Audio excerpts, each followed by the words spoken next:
Olá, amigos e amigas. Sou Luiz Rorato, escritor e poeta, e tenho mais um recado importante para vocês.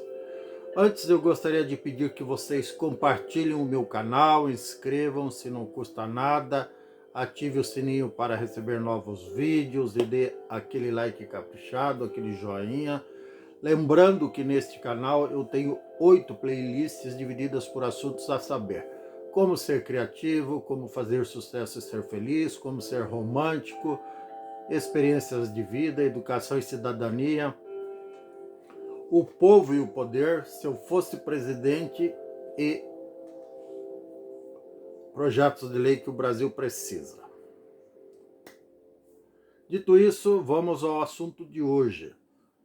Todos devem saber que depois de meses com o Supremo Tribunal Federal com apenas 10 ocupantes, quando o correto são 11, finalmente o Senado Federal resolveu sabatinar o ex-ministro da Justiça do governo, do atual governo,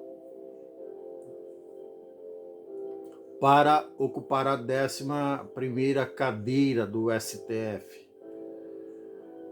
O atual presidente, melhor dizendo, o atual ocupante da cadeira de presidente, não necessariamente o presidente, se é que me entendem, ele, quando apresentou este candidato a esta vaga do STF, ele disse que tratava-se de um indivíduo terrivelmente evangélico.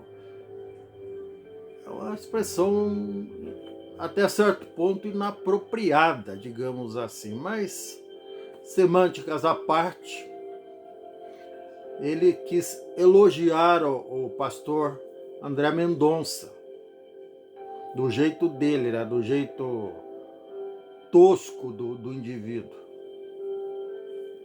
Enfim, até aí tudo bem, nada contra, nem o elogio, entre aspas, e nem contra a pessoa ou a religiosidade dele. Muito pelo contrário, nada contra mesmo. A questão é que no discurso de posse ontem, depois de ter sido aprovado pelo Senado por 47 votos favoráveis e 32 contrários, o senhor André Mendonça repetiu um mantra que foi repetido várias vezes pelas pessoas contra a maior operação de combate à corrupção que já existiu no país, no Brasil, quiçá no mundo, que é a famosa Operação Lava Jato, que acabou, por influência do atual ocupante da cadeira da presidência, sendo também enlameada, enlamaçada, desacreditada, até por pessoas de bem. Tanta sujeira que jogaram na operação, que foi uma operação legítima, com, se não me falha a memória, 62 ou 63 investidas, digamos assim, contra corruptos. E o mantra que essas pessoas culpadas ou defensores dessas pessoas que foram acusadas, que foram investigadas pela Operação Lava Jato, em suas dezenas de etapas, era que estavam criminalizando a política. Ou seja, eles diziam textualmente, abre aspas, não se deve criminalizar a política, fecha aspas. E foi o mantra usado pelo atual ministro do STF, André Mendonça.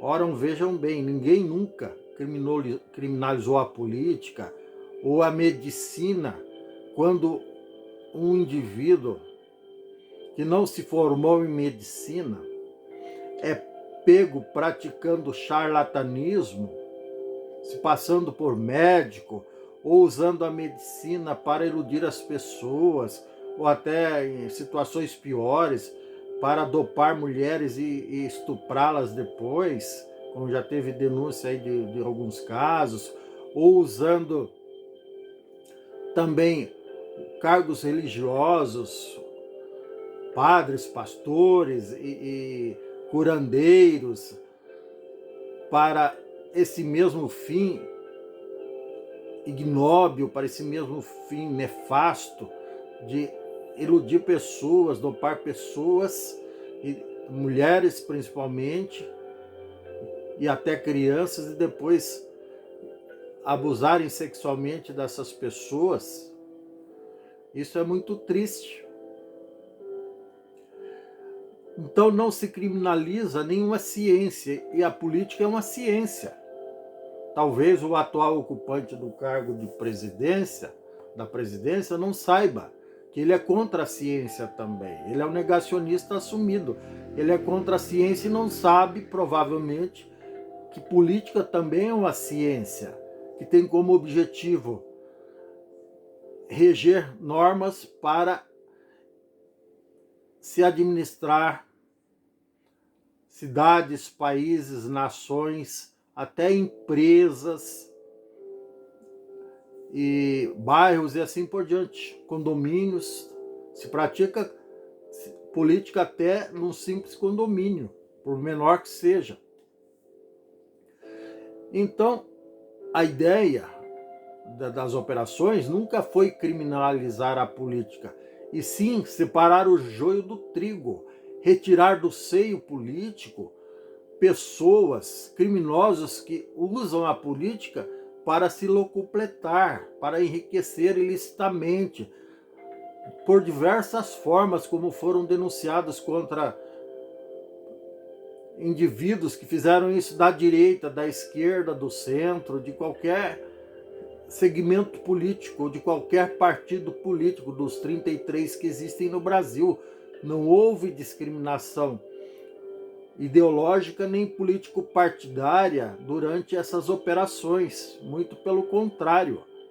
Foram indiciados e presos e acusados, julgados e condenados políticos de todos os partidos indistintamente, ou quase todos, pelo menos. Obviamente que os partidos que foram, as legendas que foram criadas recentemente, digamos assim, ainda não deu tempo. E espero que nunca dê, porque as vítimas somos nós, brasileiros, contribuintes, trabalhadores de verdade. Então, e se a pessoa assume um cargo no STF, como ministro do STF, repetindo um mantra usado por pessoas que são contra a prender ou outros indivíduos que usam a política para se dar bem, como eu já disse antes, quer seja através de rachadinhas, de contratação de funcionários fantasmas, de corrupção passiva, é quando o indivíduo recebe dinheiro de quem quer que seja, de uma empresa ou de uma pessoa física, para lhe oferecer algum tipo de vantagem, ou de peculato, ou de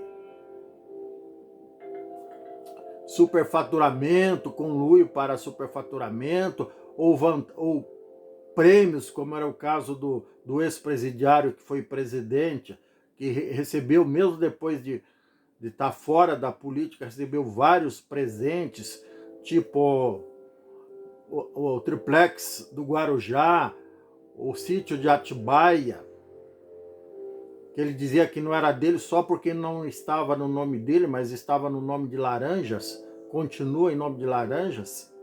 Então,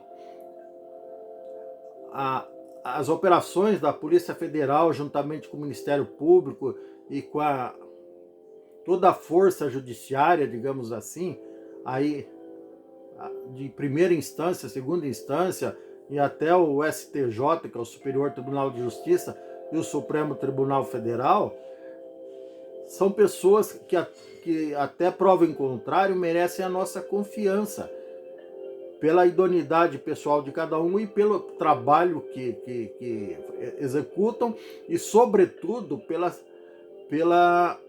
pelas instituições que representam. são instituições sérias, são instituições confiáveis. Mas qual o resultado disso tudo? Insegurança jurídica. As empresas, mesmo as nacionais, por menores que sejam, quando veem um cenário desse, de incerteza política, de desmando, de descalabro, que o STF, vamos citar o caso do ex-presidente Lula, que foi condenado em primeira instância, segunda instância, teve as condenações de primeira instância da 13ª Vara Criminal Federal de Curitiba, homologadas pelo STJ, pelo Tribunal Regional de Porto Alegre, pelo próprio STF, e depois veio o Fachin, anulou tudo, anulou até as provas.